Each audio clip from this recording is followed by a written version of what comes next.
Hello and welcome back to this beautiful सा channel radiology eight tips. आज का हमारा टॉपिक है बेरियम स्वॉलो। Let's start. ये है टेबल ऑफ कंटेंट कि इस वीडियो में आज क्या क्या रहने वाला है। पहला इंट्रोडक्शन, इंडिकेशंस कि बेरियम स्वॉलो कब कब हमें करना चाहिए, Contra indications, patient preparation, patient positioning, equipments, जो भी इक्विपमेंट्स या टूल्स रिक्वायर्ड होते हैं बेरियम स्वॉलो में, प्रोसीजर एंड कुछ फाइंडिंग्स। स्टार्ट करते हैं इंट्रोडक्शन से। Barium swallow is a radiological examination of oesophagus और फूड पाइप। ईसोफेगस को ही हम फूड पाइप कहते हैं और बेरियम स्वॉलो एक तरह का रेडियोलॉजिकल एग्जामिनेशन होता है जिसमें कि हम ईसोफेगस को प्रॉपरली विजुअलाइज करते हैं। जितने भी बेरियम के प्रोसीजर्स होते हैं सबकी अलग अलग स्पेशलिटी होती है। जैसे कि बेरियम स्वॉलो में हम ईसोफेगस देख रहे हैं, वैसे ही बेरियम मील में हम स्टमक और डिओडेनम देखते हैं। डिओडेनम क्या होता है कि स्मॉल इंटेस्टाइन का फर्स्ट पार्ट होता है। ओके, नेक्स्ट है, in this test the patient drink barium sulphate which is a contrast agent. और इस टेस्ट में हम पेशेंट को बेरियम सल्फेट या फिर BaSO4 का एक सॉल्यूशन देंगे एंड जो कि एक कॉन्ट्रास्ट एजेंट है। उसमें पेशेंट को ये सॉल्यूशन को पीना होगा जिसकी वजह से उसकी पूरी की पूरी ईसोफेगस या फिर फूड पाइप विजुअलाइज हो पाएगी प्रॉपरली। जैसे कि इस इमेज में देख सकते हैं कि ये पेशेंट ये कॉन्ट्रास्ट को पी रही हैं। पहली जो ऊपर वाली इमेज है ये बेरियम के साथ है, मतलब पेशेंट ने बेरियम पिया है। नेक्स्ट वाली एक नॉर्मल एक्सरे की इमेज है जो कि विदाउट बेरियम है। ऊपर वाली इमेज में हम देख सकते हैं कि हमारा ईसोफेगस एंड ये स्टमक का एरिया प्रॉपरली विजुअलाइज हो गया है। एंड जो नीचे वाली इमेज है ये एक नॉर्मल चेस्ट एक्सरे जैसी दिख रही है जिसमें कि हमें रिब्स और हमारी स्पाइन दिख रही है। इसमें ईसोफेगस स्टमक विजुअलाइज नहीं हुआ है। Barium coats the inner lining of oesophagus and makes it visible on X-ray. जो बेरियम होता है वो हमारी ईसोफेगस की अंदर की लाइनिंग या फिर इनर लाइनिंग पे कोटिंग लगा देता है जिसकी वजह से वो प्रॉपर विजुअलाइज हो पाता है एक्सरे में। It helps to study the shape, movement and function of oesophagus. Barium swallow का काम क्या होता है, ये बताता है कि जो हमारी ईसोफेगस है उसकी प्रॉपर शेप है कि नहीं, प्रॉपर साइज़ है कि नहीं, मूवमेंट प्रॉपर हो रही है कि नहीं।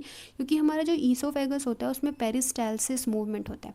ये क्या होता है, जब हम खाना खाते हैं तो वो डायरेक्ट जाके पेट में गिरता नहीं है, वो पेरिस्टाल्सिस मूवमेंट के थ्रू आराम आराम से स्टमक में आता है। एंड नेक्स्ट है फंक्शन ऑफ ईसोफेगस, की ईसोफेगस प्रॉपर फंक्शन कर रहा है कि नहीं। It is simple, non invasive and commonly use diagnostic procedure. ये एक सिंपल है, नॉन इन्वेसिव है, मतलब बॉडी में कोई भी कट नहीं लग रहा है, कुछ भी इंजेक्ट नहीं करा जा रहा है। एक नॉन इन्वेसिव प्रोसीजर है, डायग्नोस्टिक प्रोसीजर है। इंडिकेशंस कि हमें कब कब बेरियम स्वॉलो करना चाहिए। पहला है डिफ़िकल्टी इन स्वॉलोइंग, जिसको कि हम डिस्फेजिया कहते हैं। ये क्या होता है कि हम कुछ भी खा रहे हैं पी रहे हैं तो उसमें बहुत डिफ़िकल्टी होती है। नेक्स्ट है पेन ड्यूरिंग स्वॉलोइंग, जिसको कि हम ओडाइनोफेजिया कहते हैं। इसमें भी खाने पीने के टाइम बहुत पेन होगा, बहुत दर्द होगा, जलन सी होगी। ये सारे इंडिकेशंस होते हैं बेरियम स्वॉलो कि हमें करा लेना चाहिए। सस्पेक्टेड ईसोफेजियल स्ट्रक्चर और नैरोइंग, स्ट्रक्चर और नैरोइंग दोनों एक ही चीज़ है। इसमें क्या होता है कि जो हमारे नॉर्मल ईसोफेगस की जो शेप होती है उसमें वो थोड़ी नैरोइंग आ जाती है, थोड़ा पतला हो जाता है। जैसे कि ये हम देख सकते हैं कि हमारा एक नॉर्मल ईसोफेगस है, पर अगर जहाँ स्ट्रक्चर होगा वहाँ कैसे होगा कि ये किसको, इसमें ना थोड़े से ऐसे थोड़ा सा ना अंदर की तरफ ये दबा हुआ रहेगा, ये आ जाएगा यहाँ पे स्ट्रक्चर, कि मतलब थोड़ा सा दबा हुआ हो जाएगा अंदर से। डिटेक्शन ऑफ ईसोफेजियल ट्यूमर और ग्रोथ, कोई भी अनवांटेड ग्रोथ है, कोई भी ट्यूमर है, उसको भी डिटेक्ट किया जा सकता है बेरियम स्वॉलो से।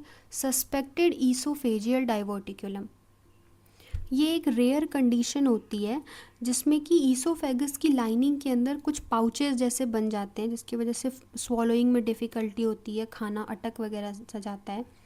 नेक्स्ट है evaluation of gastro oesophageal reflux disease, GERD। इस केस में क्या होता है कि जो हमारे स्टमक में जो भी फूड का कंटेंट होता है वो हमारे ईसोफेगस में उसका बैक फ्लो होता रहता है, ठीक है, रिफ्लक्स के थ्रू, जिसकी वजह से होता है नहीं, लाइफस्टाइल अगर हम चेंज वगैरह करें तो ये प्रॉब्लम ठीक हो सकती है, जिसकी वजह से हीट बर्न होगा, जो ईसोफेजियल लाइनिंग है वो बाय द टाइम ख़राब होने लगती है। Suspected hernia, suspected hiatus hernia, ये क्या होता है कि जहाँ हमारा स्टमक और डिओडेनम मीट करता है वहाँ पे एक हर्निया का फॉर्मेशन हो जाता है। इसको हम बोलते हैं सस्पेक्टेड हाइटस हर्निया। नेक्स्ट है कॉन्ट्राइंडिकेशंस कि कब कब हमें बेरियम स्वॉलो नहीं करना चाहिए। प्रेगनेंसी, जो कि एक एब्सोल्यूट कॉन्ट्राइंडिकेशन है कि अगर कोई भी पेशेंट प्रेग्नेंट है तो इस केस में हम कोई भी रेडियोलॉजिकल प्रोसीजर उस पेशेंट पे परफॉर्म नहीं करेंगे अनलेस एंड अनटिल या तो वो बहुत इमरजेंसी कंडीशन हो या तो फिर डॉक्टर ने परमिशन दे रखी हो। सस्पेक्टेड ईसोफेजियल और जीआई परफोरेशन, अगर ईसोफेगस या गैस्ट्रोइंटेस्टिनल ट्रैक्ट में कोई भी परफोरेशन है तो इस केस में हम नहीं करते। परफोरेशन क्या होता है कि लाइक छेद हो जाता है या फिर वो लेयर वहाँ से बहुत पतली हो जाती है, इसकी वजह से लीकेज होने लगे। कंप्लीट बाउल ऑब्स्ट्रक्शन, अगर बाउल ऑब्स्ट्रक्शन है, अगर स्टूल पास नहीं हो रहा है प्रॉपर तो उस केस में हम नहीं करते हैं। High risk of aspiration, very weak और अनकॉन्शियस पेशेंट। एस्पिरेशन क्या होता है, लाइक एक ब्रीदिंग की प्रॉब्लम होती है जिसमें कि जो फॉरेन मटेरियल है हमारे ट्रैकिया में आके अटकता है। फॉरेन मटेरियल जैसे कि फूड हो गया, लिक्विड हो गया, सलाइवा हो गया, स्टमक हो गया, वो हमारे ईसोफेगस में ना जा कर के ट्रैकिया या हमारे विंड पाइप में जाता है, जिसकी वजह से लाइक चोकिंग होगा, लाइक अटक जाएगा, कफिंग होगा, बहुत डिफ़िकल्टी होगी ब्रीदिंग में, ये सारी चीज़ें होती हैं। Severe dysphagia with risk of choking, dysphagia यही जो हमने पीछे बात करी कि डिफ़िकल्टी इन स्वॉलोइंग, और इसके साथ सीवियरिटी में क्या हो जाएगा, विद रिस्क ऑफ चोकिंग, मतलब अटकने का डर रहेगा। Immediately after oesophageal surgery, oesophagus की सर्जरी के तुरंत बाद हम बेरियम स्वॉलो नहीं करेंगे। नेक्स्ट है known hypersensitivity to barium, अगर बेरियम से किसी भी तरह की कोई भी हाइपर सेंसिटिविटी है, मतलब कोई भी एलर्जी है, तो उस केस में हम बेरियम स्वॉलो नहीं करेंगे। नेक्स्ट है patient preparation, patient should be nil bye mouth for 6 to 8 hours before the examination, मतलब पेशेंट को इस रेडियोलॉजिकल एग्जामिनेशन के 6 से 8 घंटे पहले कुछ भी खाना पीना नहीं है। एंड अगर बहुत इमरजेंसी है तो वो 1-2 सिप पानी का पी सकते हैं, अदरवाइज़ नहीं खाना है। Explain the procedure and purpose to the patient, जो पेशेंट है उसको हम प्रॉपर प्रोसीजर एक्सप्लेन करेंगे कि उसके साथ क्या क्या होगा, कैसे कैसे होगा, एंड उसका पर्पस कि इसका फ़ायदा क्या है, इस प्रोसीजर को कराने का उन्हें फ़ायदा क्या मिलेगा।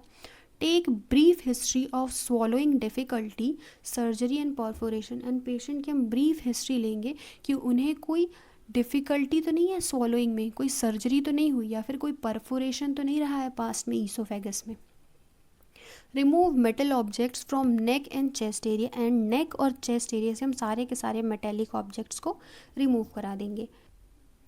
Patient should wear a hospital gown, patient को उसके बाद हम बोलेंगे कि वो हॉस्पिटल गाउन में चेंज कर लें, देन अपने प्रॉपर कपड़े वगैरह रिमूव करके हॉस्पिटल गाउन पहन लें। Check for pregnancy in female patient, and अगर कोई भी फीमेल पेशेंट जो कि 15 to 45 ईयर्स के एज में है तो उसको हम हमेशा कंफर्म करेंगे कि वो फीमेल पेशेंट प्रेग्नेंट तो नहीं है, चाहे वो मैरिड है या अनमैरिड है, वो डिपेंड नहीं करता है। इन्फॉर्म पेशेंट दैट कॉन्स्टिपेशन और वाइट स्टूल में occur after the test, and patient को हम इन्फॉर्म कर देंगे पहले ही कि इस प्रोसीजर के बाद उन्हें कॉन्स्टिपेशन हो सकता है या फिर वाइट स्टूल पास होगा। वाइट स्टूल इसलिए पास हो क्योंकि जो बेरियम सल्फेट है वो हमारी बॉडी में अब्जॉर्ब नहीं होता है, वो हमारी किडनी प्रॉपर उन्हें फिल्टर करके बॉडी से रिमूव कर देती है। इसीलिए हम पेशेंट को कहते हैं कि वो ज़्यादा से ज़्यादा पानी पिए ताकि जल्दी से जल्दी ये कॉन्ट्रास्ट उनकी बॉडी से रिमूव हो जाए। पेशेंट पोजीशन, जैसे ये रहेगी पेशेंट की पोजीशन जिसको कि हम एपी पोजीशन कह रहे हैं, एंटीरियर पोस्टीरियर पोजीशन, जिसमें नॉर्मल जो पेशेंट का फेस है वो एक्सरे सोर्स की तरफ रहेगा। Patient positioning, patient is usually examined in the standing और इरेक्ट पोजीशन, जो पेशेंट है उसको यूजुअली हम एग्जामिन करते हैं स्टैंडिंग या फिर इरेक्ट पोजीशन में, जिसको कि हम एपी पोजीशन भी कहते हैं। एपी या फिर anterior posterior position is taken initial, and सबसे पहले हम एपी पोजीशन लेंगे। नेक्स्ट है lateral view is taken to assess the oesophagus clearly, and then उसके बाद हम लैटरल व्यू भी लेते हैं ताकि ईसोफेगस को हम क्लियरली देख पाएँ। आगे हम आपको लैटरल व्यू दिखाएंगे। RAO, that is right anterior oblique position, is commonly used to avoid spine overlap, and then हम कई बार right anterior oblique position भी लेते ताकि spine की overlapping ना आए। Patient is asked to swallow barium on instruction, and patient को हम पहले ही बताएंगे कि जब जब उन्हें इंस्ट्रक्शन दिया जाएगा या फिर जब जब उन्हें कमांड दी जाएगी तभी उन्हें बेरियम के उस सॉल्यूशन को पीना है, अदरवाइज इस तरह नहीं पीना है।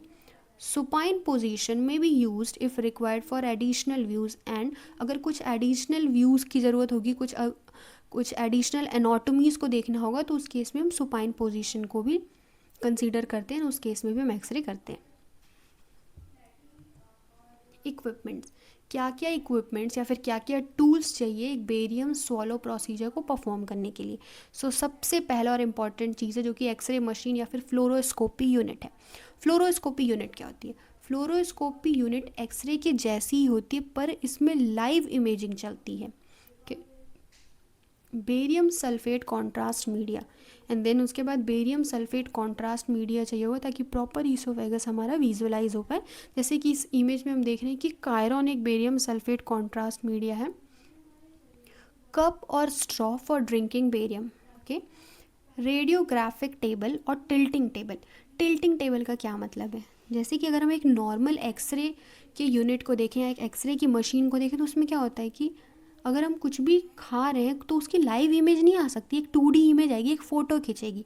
पर जो फ्लोरोस्कोपिक यूनिट होती है उसकी जो टेबल होती है वो टिल्ट कर जाती है, पूरी 90 डिग्री तक टिल्ट करती है एंड पूरा हम लाइव इमेजिंग ले पाते हैं पेशेंट को। अगर हमने AP पोजीशन में कराया है, अगर पेशेंट को हमने बैठा दिया पर है तो उसका अपर वाला जो पोजीशन होगा वो AP ही होगा, ठीक है, तो उस केस में पूरी लाइव इमेजिंग आ पाती है।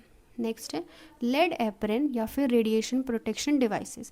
जैसे ये लेड एप्रन है एंड रेडिएशन प्रोटेक्शन डिवाइसेस और भी होते हैं जैसे कि गोनैड शील्ड हो गया, थायराइड शील्ड हो गया। टिश्यूज़ और towel for patient comfort and then patient के कंफर्ट के लिए उन्हें हम टिश्यू या फिर टावल भी प्रोवाइड कर सकते हैं। Water if required after procedure and water कई बार रिक्वायर्ड होता है प्रोसीजर के बाद में उनको पूरा माउथ क्लीन करने के लिए या फिर उनको पेशेंट को पीने के लिए, इसलिए वाटर भी ज़रूरी है। Procedure, explain the procedure and take consent from the patient. Patient को हम प्रॉपर इस प्रोसीजर को एक्सप्लेन करेंगे कि क्या क्या है इस प्रोसीजर के अंदर एंड उनसे एक रिटन कंसेंट साइन कराएंगे कि वो रेडी है इस प्रोसीजर को कराने के लिए। Position the patient in erect position usually RAO and then patient को पोजीशन करेंगे हम इरेक्ट या फिर AP पोजीशन में। Give the patient a cup of barium sulphate to swallow and उसके बाद हम पेशेंट को उस बेरियम सल्फेट का कप दे देंगे ताकि वो आगे पी सके उस प्रोसीजर में। Ask the patient to swallow on command and then patient को हम पहले बोल देंगे कि जब भी उन्हें कमांड दी जाए तभी उन्हें ये इस सॉल्यूशन को पीना है। Observe the passage of barium through the oesophagus under fluoroscopy and fluoroscopy unit के अंदर फिर हम ईसोफेगस को ऑब्जर्व करेंगे कि क्या क्या उसका प्रॉपर पैसेज है। जब भी वो बेरियम पेशेंट पिएगा तो वो पूरी विजुअलाइज हो जाएगी, पूरी हाईलाइट हो जाएगी। Take spot images in AP lateral and oblique views and then उसके बाद हम स्पॉट इमेजेस लेंगे AP में, लैटरल में एंड कई बार ऑब्लिक व्यूज़ भी। SS lumen mucosa and peristalsis of oesophagus. ये सारा जो हमने बेरियम का सारा प्रोसीजर करा इसका फ़ायदा क्या हुआ कि जो ईसोफेगस है उसके हम ल्यूमेन को अच्छे से देख पाएंगे, उसके म्यूकोसा को देख पाएंगे एंड पेरिस्टेल्सिस मूवमेंट को देख पाएंगे कि कैसे कोई भी फूड पार्टिकल या फिर कैसे वो बेरियम आराम से नीचे आ रहा है। Repeat swallows if required for better visualisation and अगर स्वॉलोइंग हम रिपीट भी कराएंगे अगर कुछ और एडिशनल इमेजेस चाहिए होंगे या फिर प्रॉपर विजुअलाइज करने के लिए। After completion allow the patient to wash mouth and drink water and जब ये प्रोसीजर कंप्लीट हो जाए तो हम पेशेंट को कहेंगे कि वो अपना माउथ वॉश कर लें, ज़्यादा से ज़्यादा पानी पिए ताकि जल्दी से जल्दी ये कॉन्ट्रास्ट उनकी बॉडी से बाहर निकल सके।